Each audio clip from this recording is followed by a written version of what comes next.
శ్రీకాళహస్తిలో క్షుద్ర పూజల కలకలం రేపాయి. ఆలయానికి అనుబంధంగా ఉన్న నీలకంఠేశ్వర స్వామి ఆలయంలో అర్ధరాత్రి అనుమతి లేని పూజలు నిర్వహించడంతో ప్రజలు భయాందోళనకు గురయ్యారు.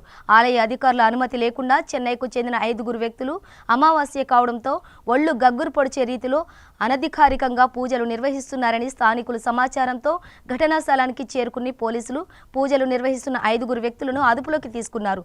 పూజలు నిర్వహించేందుకు శ్రీకాళహస్తి ఆలయ ఏఈఓ ధనపాల్ సహకరించాడనే నేపంతో ఏఈఓ ధనపాల్ను అదుపులోకి తీసుకుని విచారణ చేస్తున్నారు రూరల్ పోలీసులు.